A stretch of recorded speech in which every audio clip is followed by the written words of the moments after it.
Hello readers. It's November 30th, the last day of NaNoWriMo.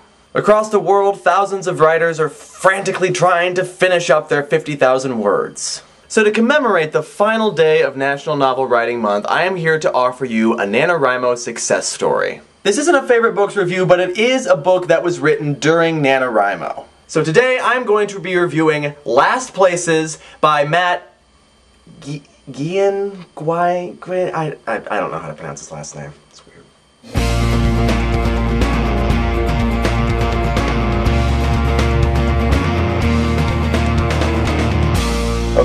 Okay, yes, I am reviewing my own book.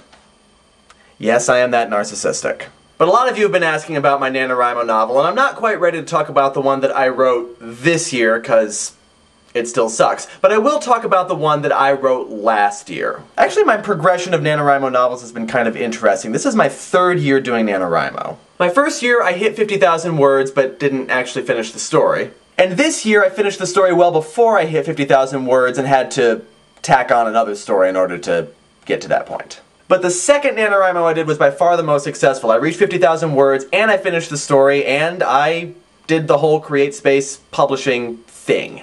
Now, some of you may have already seen Book 5204's review of this book, but now I'm going to talk about it a little bit, being the guy that wrote it. Last Places is a story about a girl named Peggy DeWitt. There always seems to be this one person who kind of transcends the boundaries of the cliques in high school, and Peggy DeWitt was that girl.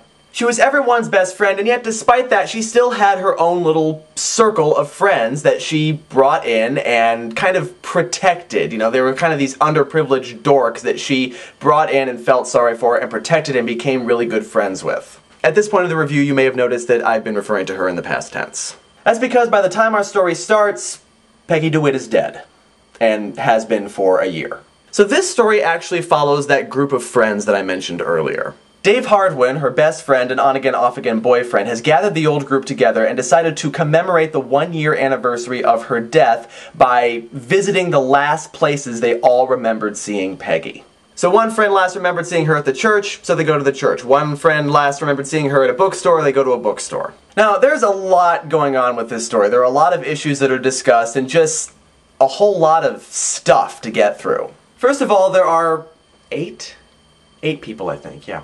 First of all, there are 8 people in this group of friends, and they each have their own sort of issues to deal with. Each of the 8 friends has dealt with Peggy's death in their own way. And with this part, I tried to look at different ways in which people actually do deal with the death of a loved one. Some people deal with it rather well, but they give up something. One person gives up on his plans to go to college, one person gives up on her artwork. And then of course you've got the heavier reactions. Somebody loses her faith, somebody becomes suicidal. But each of them have their own demons that they have to deal with and they have to confront. And they do this by going back to the last place they remembered seeing Peggy, by remembering who she was to them in her life, and by confronting the fact that she is no longer with them.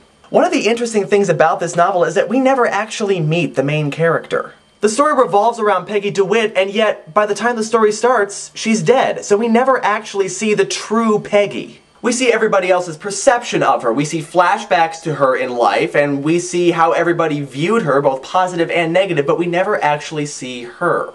And so we see Peggy the artist, we see Peggy the avid reader, we see Peggy the tutor, we see Peggy the best friend, we see Peggy the girlfriend, and we even see Peggy the bunny soup crazy psycho bitch. And we're left with the sense that there's no way we can ever figure her out. We can never actually meet the real Peggy now. But we still have our memories of this person, and that ultimately is what we have to live with. I will say that this book is probably not for everyone. There are some pretty heavy moments. I mean, it is a story about death. But some of the chapters get really heavy and really angsty.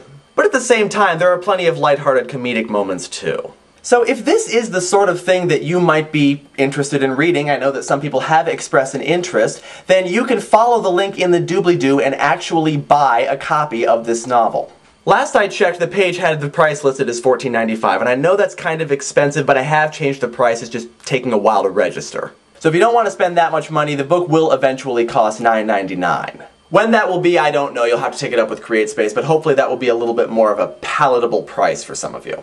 So that is my review of my most successful NaNoWriMo novel. If you want a slightly more objective and unbiased review, then you can watch Book 5204's review of the book here. At this point, as far as I know, she's the only other person to have read the novel, so, you know, have at it. And finally, to all of you people who are still participating in NaNoWriMo and are frantically trying to get 50,000 words in by the end of the day, what are you doing watching this video, man? Come on, keep writing! Stop watching the video and